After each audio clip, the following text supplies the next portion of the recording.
Good afternoon. Today is Friday, October 12th. I'm Jeray Beach. I'm Haley Spivey. And I'm Carlton Lawrence. And here's what's going on in today's news. An international agreement has been signed that bans fishing in Antarctica. As ice is starting to melt, there's potential exploitation for the Arctic. A new ban is protecting much of the fragile ecosystem. Commercial fishing will be banned across a significant amount of the Arctic icelands. The agreement was signed in Greenland last week. As temperatures rise, companies are considering the possibility of summer navigation by ship due to all of the ice melting. According to polar scientists that monitor the annual sea ice, they found that this year's level is the 6th lowest ever to be recorded. Although fishing is not taking place currently, there are large ships exploring the areas. Climate change is constant and is causing certain species to migrate further north, such as cod and halibut. As the new areas appear increasingly appealing to fishing fleets, the United States, Russia, Canada, Norway, Denmark, Iceland, Japan, South Korea, and China signed the Central Arctic Ocean Agreement at a ceremony held in Greenland. The nations also pledged to begin a joint program for scientific monitoring of the 2.8 square kilometer body of water. Hurricane Michael touched down Wednesday night in Florida and has caused significant damage. It weakened into a storm and has moved inland towards the northeast, but at least 6 people have died, 4 in Florida, 1 in Georgia, and 1 in North Carolina. Florida officials say 1 man died when he was crushed in an incident involving a tree in Gadsden County. In Seminole County, Georgia, a metal car shelter lifted by a gust of wind hit a mobile home, killing a girl of 11. More than 370,000 people in Florida were all ordered to evacuate, but officials believe many ignored the warning. Governor Scott said the U.S. Coast Guard carried out 10 missions overnight, saving at least 27 people. Winds have knocked out power in more than 900,000 homes and businesses across Florida, Alabama, and the Carolinas and Georgia. Around 6,000 are thought to have sought refuge in official shelters, mainly in Florida, with reduced winds of 50 miles per hour, according to the National Hurricane Center. Michael has moved across northeast, crossing Georgia, and is closing in on Greensboro, North Carolina. States of emergencies have been declared in all parts of Florida, Alabama, Georgia, and North Carolina. India Landry is a Texas high school student who refused to stand for the Pledge of Allegiance this past spring. She has been expelled from Whitford High School. Kizzy Landry, the mother of the student, proceeded to take legal action. Houston attorney Randall Callanan filed a federal lawsuit on Landry's behalf. He argues that the school has violated India's freedom of speech. He also argues that freedom of speech also applies to silent protests.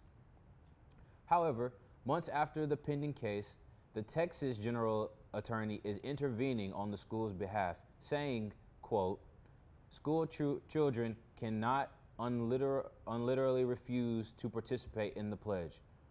According to Texas state law, students must recite the pledge unless a parent grants permission for the student to opt out." Texas Attorney General Ken Paxton also stated, quote, "Requiring the pledge to be recited at the start of every school day has the laudable result of fostering respect for our flag and a patriotic love of our country." Houston Attorney Callanan has recently dismissed Paxton's statements and involvements as a political move, and he is also confident that his client will prevail. India Landry was a senior in high school. She missed the graduation last spring after being expelled. This case goes to trial April of 2019. The San Antonio City Council will vote on a $450 million plan to redevelop the Alamo after aspects of the proposal gained approval from 2 city commissions this week.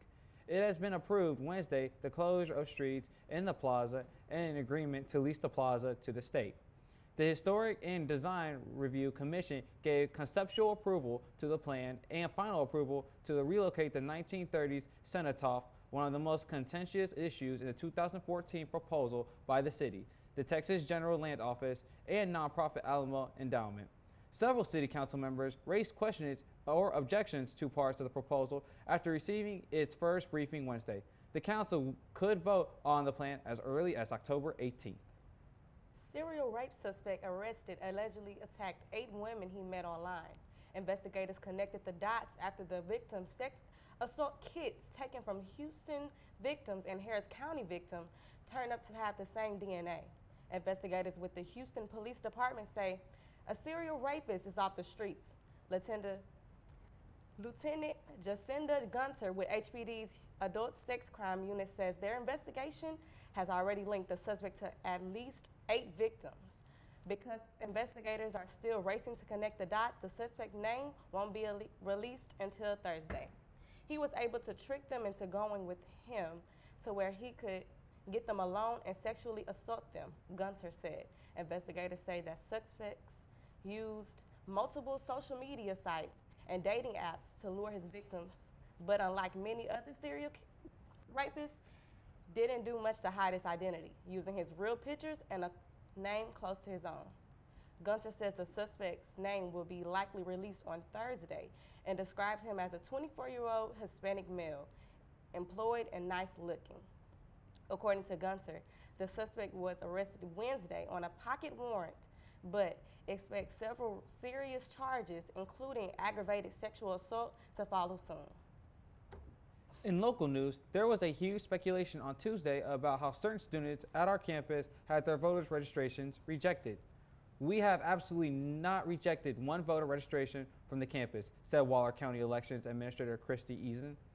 The League of Women Voters of Texas, a voting advocacy group, said it had received unverified reports of local student registrations being returned or denied.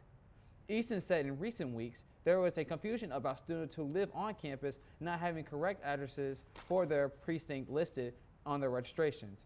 But she said the county had not mailed students notices about their issues. The Texas Secretary of State office said it learned a couple weeks ago that students who live in on-campus dorms have been instructed by the university to register with a generic university address instead of their dorm address. That led to those students being registered in a different precinct than the one in their dorms that are located in. Secretary of State's office's spokesperson Sam Taylor said students can use the name of their dorm as their residence address, which will put them in the correct precinct. Taylor said voters can use polling locations in any precinct during early voting, which runs from October 22nd to November 22nd. If you are not sure if you are registered to vote, you can use www.trvmvp.sos.texas.gov for more details. There's been so many events going on campus this week. On Tuesday, Prairie View had the honor of having Chrisette Michelle for a 4th annual Sister to Sister Forum called Overcoming Obstacles, held in the MSC Auditorium. Chrisette Michelle is a recording artist who has gone through trials and tribulations throughout her life and career. Also, this past Thursday at 7, there was a auxiliary town hall meeting.